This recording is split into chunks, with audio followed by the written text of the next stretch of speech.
কি আবেগের বসে ফোনে দুজন কবুল বলে ফেলেছি, আমাদের কি বিয়ে হয়ে গিয়েছে? খাওয়ার সময় সালাম দেওয়া যাবে কিনা? নামাজে দাঁড়ানোর পর নাকি ডান পায়ের বুড়ো আঙ্গুল নাড়ানো যায় না, এটা কি সত্য?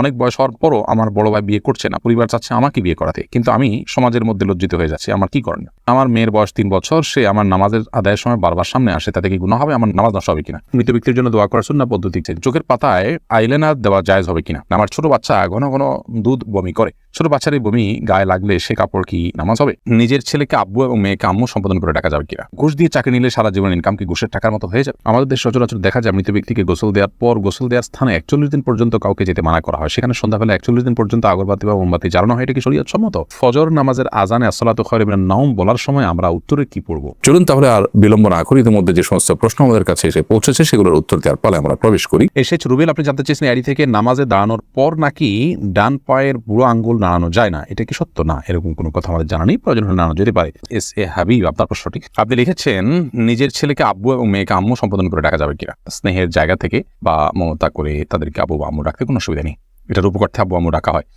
আব্বু আম্মু ডাকার মানে এই না যে আমার কাগজে কলমে জন্মদাতা পিতা বা মাতা হিসেবে তাদেরকে ঘোষণা দিলাম, এরকম তো আর কেউ করে না। অতএব স্নেহের বসে তাদেরকে আব্বু কিংবা আম্মু ডাকাতে কোনো সমস্যা নেই। রেজাউল আমিন, আপনি লিখেছেন অনেক বয়স হওয়ার পরও আমার বড় ভাই বিয়ে করছে না, পরিবার চাচ্ছে আমাকে বিয়ে করাতে, কিন্তু আমি সমাজের মধ্যে লজ্জিত হয়ে যাচ্ছি, আমার কি করণীয়? লজ্জিত হওয়ার কিছু নেই, বিয়ে বড় ভাইয়ের আগে ছোট ভাই করলে যে কোনো গুনাহ হয় এরকম না, এটাকে দোষণীয় মনে করাটা আমাদের সমাজের ত্রুটি বরং। অতএব সমাজের ভুল ভাঙার চেষ্টা করাটা দোষণীয় কিছু না। আপনার পরিবার যে আপনাকে বিয়ে করতে চাচ্ছে এটাই তো শুকর আদায় করার মতো বিষয়। যে অনেক পরিবার তো বড় ভাই বিয়ে না করলে ছোট ভাইকে আটকে রাখেন, আপনার বড় ভাই আটকাচ্ছে না, আমার মনে হয় আপনার বিয়ে করতে আগ্রহী হওয়া উচিত। ফখরুল ইসলাম মাহিন, আপনি লিখেছেন আবেগের বসে ফোনে দুজন কবুল বলে ফেলেছি, আমাদের কি বিয়ে হয়ে গিয়েছে? জি না, বিয়েটা সহজ নয় যে আবেগের বসে দুজনে কবুল করে বলে ফেলছেন আর বিয়ে হয়ে গেছে। দুজন সাক্ষীর সামনে প্রস্তাব এবং কবুল হবে এবং অন্যান্য শর্তাদি পাওয়া যাবে, তখন সেক্ষেত্রে সেটি শরিয়া দৃষ্টিকোণ থেকে বিশুদ্ধ এবং আপনার সঠিক বিয়ে হিসেবে বিবেচিত হবে। আব্দুর রহমান জানতে চেয়েছেন আমি একজন দর্জি, মহিলাদের পোশাক তৈরি করি, আমি যদি কোনো মহিলাকে তার ইচ্ছা মতো ডিজাইন জামা বানিয়ে দিই আর সে যদি সেটা পরে বেগানা পুরুষের সামনে যায়, এদিকে আমার পাপ হবে? যদি এমন হয় যে পোশাকটা বানানোই হচ্ছে পাপের কাজের জন্য আপনি জানেন, তাহলে সেক্ষেত্রে তাকে সহায়তা হবে তার সেটা তৈরি করে দিলে, সেজন্য এটি তৈরি করার ক্ষেত্রে আপনি ডিনাই করা উচিত, এতটুকু এখতিয়ার অধিকার আপনার থাকা উচিত এবং ইমানি গায়রত যেটাকে বলে ইমানি আত্মসম্মান বোধ সেটা আপনার থাকা উচিত। আর যদি এই লেভেলের সমস্যা না হয়, বরং এটা তিনি বাসায় পড়তে পারেন, তার স্বামীর সামনে পড়তে পারেন, বাহিরে পড়তে পারেন, কি করবেন আপনি জানেন না, তাহলে আপনি খুঁচিয়ে তাকে জিজ্ঞেস করার কোনো প্রয়োজন নেই এবং এর কারণে আপনার গুনাহ হবে না। তিনি যদি এটাকে অন্যায় কাজে ব্যবহার করেন ইনশাআল্লাহ আপনার গুনাহ হবে না। কোহিনুর বেগম লিখেছেন আমার মেয়ের বয়স 3 বছর, সে আমার নামাজের আদায়ের সময় বারবার সামনে আসে, তাতে কি গুনাহ হবে? আমার নামাজ নষ্ট হবে কিনা? না, আপনার গুনাহ হবে না এবং আপনার নামাজ নষ্ট হবে না। তবে ছোট বাচ্চা আপনার নামাজের খুব বেশি সমস্যা তৈরি করবে এরকম মনে হলে অন্য কেউ থাকলে তাদেরকে দিয়ে তাকে ধরে রাখার বা তাকে নিয়ন্ত্রণ করার ন্যূনতম চেষ্টা করা উচিত। নারুজ্জামান সরকার এডি থেকে আপনি লিখেছেন ঘুষ দিয়ে চাকরি নিলে সারা জীবন ইনকাম কি ঘুষের টাকার মতো হয়ে যাবে? না, ঘুষের টাকা দিয়ে ঘুষ দিয়ে যদি চাকরি নেন, চাকরিটা যদি হালাল হয় তাহলে আপনার সারা জীবনের ইনকামটাই হারাম হয়ে যাবে, এটা সেরকম না। তবে ঘুষ দিয়ে চাকরি দিয়ে যে অন্যায় করেছেন সেটুকু আপনি হারাম কাজ করেছেন এবং তার জন্য আল্লাহর কাছে আপনাকে তওবা করতে হবে, ইস্তিগফার করতে হবে এবং গুনাহ থেকে বেরিয়ে আসার জন্য চেষ্টা করতে হবে। পরবর্তী যেন আর কখনো না হয় বল সে চেষ্টা করতে হবে, কিন্তু পরবর্তীর উপার্জনগুলো আপনার এর কারণে সবগুলো হারাম হয়ে যাবে না। এমডি আরিফুল ইসলাম জানতেছেন মৃত ব্যক্তির জন্য দোয়া করার সুন্নাহ পদ্ধতি কি? মৃত ব্যক্তির জন্য আল্লাহ তাআলার কাছে সাধারণভাবে দোয়া করবেন, আল্লাহ আপনি তাকে মাফ করুন, ক্ষমা করুন, ইস্তিগফার করবেন, কায়মন ওয়াক্যে আল্লাহর কাছে তার পক্ষ হয়ে সুপারিশ করবেন, ক্ষমা চাইবেন।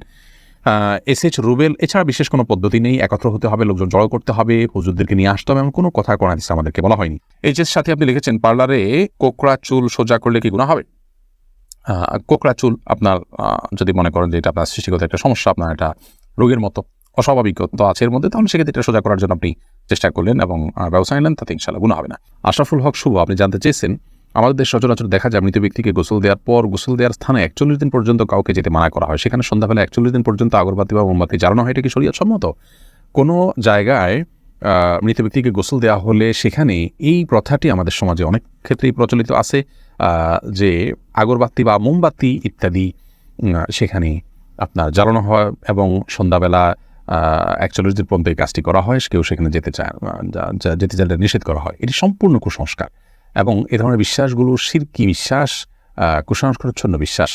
এর বেশিরভাগই এসছে হিন্দু সমাজ থেকে। একজন মুসলমানের এই সমস্ত কুসংস্কারকে বর্জন করা উচিত। যেখানে গোসল দেওয়া হবে সে জায়গার বিশেষ কোনো বিধান নাই, সেটা অন্য 10টা জায়গার মতোই একটি জায়গা। শিহাব, আপনি লিখেছেন খাওয়ার সময় সালাম দেওয়া যাবে কিনা? খাওয়ার সময় সালাম দেওয়া নেওয়াতে মৌলিকভাবে কোনো অসুবিধা নেই, যদি ডিস্টার্ব ফিল না করেন যাকে সালাম দিয়েছেন তিনি। তাহলে সেক্ষেত্রে খাওয়ার ফাঁকে ফাঁকে আমরা কথা বললে সেটা যেরকম নাজায়েজ নয়, ঠিক সালাম আদান প্রদান করলে সেটা নাজায়েজ নয়। আমরা অনেকে মনে করি খাওয়া আর ইবাদত করা সমান, খাওয়া আর নামাজ পড়া সমান, এরকম অনেক মুখরোচক কথা বা অনেক বলি আমরা শুনতে পাই, এগুলোর কোনো ভিত্তি নেই। নামাজ এরকম কথা বলা যায় না, সালাম দেওয়া যায় না, খাওয়ার সেরকম কথা বলা যাবে না, বোবার মতো বসে খেতে হবে এবং সালাম দেওয়া যাবে না, এরকমটা আমরা অনেকে মনে করি, এটা সঠিক নয়। স্বামী আপনি লিখেছেন মনের মধ্যে খারাপ চিন্তা আসলে কি করণীয়? মনের মধ্যে খারাপ চিন্তা যদি আসে তাহলে সেক্ষেত্রে প্রথমত সেখান থেকে নিজেকে সরাবার জন্য আপনার চেষ্টা করা। খারাপ চিন্তা যে কারণে আসে, যে জায়গায় গেলে আসে, বিচরণ করলে সেই জায়গাগুলোতে সরে আসা, এটা কর্তব্য। আর আল্লাহ সম্পর্কে, আখিরাত সম্পর্কে বাজে চিন্তা ইত্যাদি অনেক সময় আসে, এরকম আসলে তাহলে সেক্ষেত্রে বাম দিকে 3 বার প্রতীকী থুতু ফেলে থু এভাবে 3 বার প্রতীকী থুতু ফেলা এবং আমানতু বিল্লাহি ওয়া রাসূলিহি পড়া এবং আউযু বিল্লাহি মিনাশ শাইতানির রাজিম পড়া, এগুলোর মাধ্যমে ইনশাআল্লাহ বিদিনিল্লাহ আমরা মনের বাজে চিন্তাকে দূর করার চেষ্টা করতে পারি। আমি রানুর আপনি লিখেছেন চোখের পাতায় আইলাইনার দেওয়া জায়েজ হবে কিনা? আপনি আইলাইনার যদি দেন বা সাজসজ্জার জন্য দেন তাহলে সেক্ষেত্রে চোখের সৌন্দর্য বৃদ্ধি করার উদ্দেশ্যে দিতে পারেন। স্বামী থাকলে স্বামীকে প্রদর্শন করবার জন্য, কিংবা মাহারামদের সামনে শুধুমাত্র এটি প্রদর্শিত হবে। আর যদি রাস্তাঘাটে গাড়ি মাহারামদের সামনে এটি প্রদর্শন করার উদ্দেশ্য হয় বা ওপেন সবার জন্য আপনি নিজের সৌন্দর্যকে প্রকাশ করার উদ্দেশ্যে দিয়ে থাকেন তাহলে সেক্ষেত্রে এটা নাজায়েজ এবং গুনাহ হবে। মাহমুদুল হাসান ভূঁইয়া আপনি জানতে চেয়েছেন ফজর নামাজের আজানে আসসালাতু খায়রুম মিনান নাওম বলার সময় আমরা উত্তরে কি পড়ব? এক্ষেত্রে জমহুর ফুকাহা বা বেশিরভাগ ইমামগণের মত হলো সাদাকতা ওয়া বারারতা। আসসালাতু খায়রুম মিনান নাওম মানে হলো সালাত বা নামাজ, এটা ঘুম থেকে উত্তর। এটি যখন মুয়াজ্জিন বলবেন তখন তাকে বলতে হয় সাদাকতা ওয়া বারারতা, অর্থাৎ হে মুয়াজ্জিন তুমি সত্য বলেছো এবং ভালো বলেছো, ভালো কাজ করেছো। এই কথা বেশিরভাগ ফুকাহা একরাম বা জমহুর ফুকাহা একরাম বলতে বলেছেন মুয়াজ্জিনের জবাবে, এবং একটি রিওয়ায়াতে এটি এসছে, যদিও রিওয়ায়াতটা সনদকে অনেক মুহাদ্দিসগণ দাঈফ বলেছেন।